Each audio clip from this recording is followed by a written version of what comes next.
Over the past 10 months, I have been researching the topic of occupational therapy interventions that address self regulation in children and adolescents, writing and crafting a systematic review on this topic, and finally focusing on the implementation of my Capstone project at the Buckeye Ranch Day Treatment Program.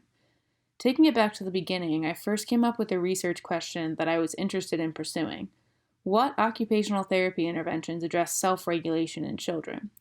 Challenges in self regulation of emotions and behaviors vary among populations and diagnoses, but specific populations that may have difficulty are those with a developmental disability such as ADHD or autism, or a mental health condition such as anxiety, depression, or PTSD from experienced trauma.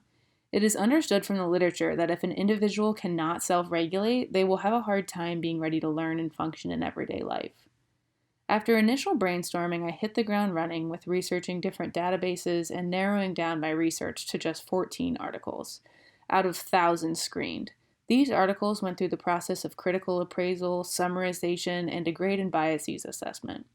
The main interventions that I discussed in my review were grouped and included cognitive-based interventions, interventions that combined sensory integration and cognitive interventions, sensory integration alone, and sensory diets. Also included were mind-body interventions like yoga and meditation, and the use of sensory rooms for de-escalation. In conclusion of the review, it is known that children with disabilities and mental health needs have a variety of sensory processing difficulties that often lead to challenging behavior. When children and adolescents can't process sensory stimuli, they're often unable to regulate their emotions and perform everyday activities.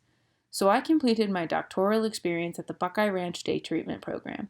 This program serves 3rd to 6th grade students with behavioral disorders by combining educational services and intensive mental health treatment.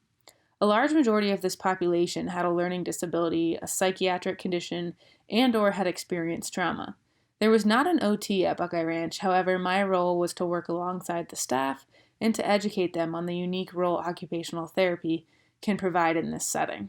I completed several projects, including helping to enhance the current sensory room, creating caregiver and staff educational handouts on sensory integration, assisting with mental health group, and finally, implementing my case study project on sensory diets.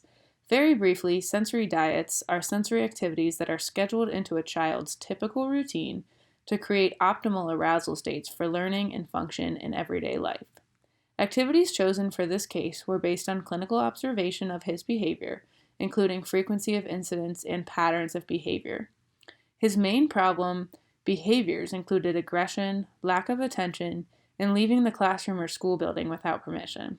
Sensory activities were completed one-on-one, 6 times a day, for 5 to 10-minute sessions. The entire process was made up of 5 days of observation prior to intervention, 10 days of intervention, and 5 days of observation following the intervention. The main outcomes were positive. These included improvements in attention, behavior, safety in school, and overall conflicts. His overall frequency of incidents reduced from 19 to 10 over 5 days. Overall, sensory activities require trial and error. Sensory diets should be adaptable and based on the individual. Occupational therapists play a unique role in mental health and should always be included in this area of treatment.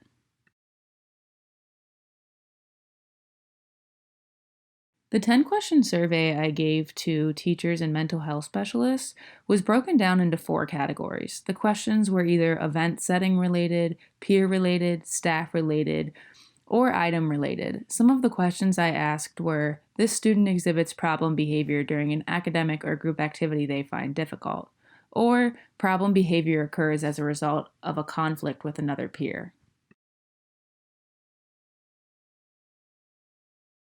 I chose a variety of different sensory diet activities, but for this case in general, it was a lot of options that involved heavy work because that work can be calming and reorganizing for a sensory seeker or a kid who's seen to be hyperactive. Some of the examples that I used were climbing or hanging at the monkey bars on the playground, doing animal walks, or doing a combination of things like 10 push-ups, 10 jumping jacks, and 5 log rolls across the room. Because of the barriers this student faces, it often takes him longer to meet his goals. So I think 10 days of an intervention was rather short. And if I would have had a longer time for intervention, such as 2 to 3 months, I think I would have seen a lot more improvement in overall incidents and reduction in aggression as well.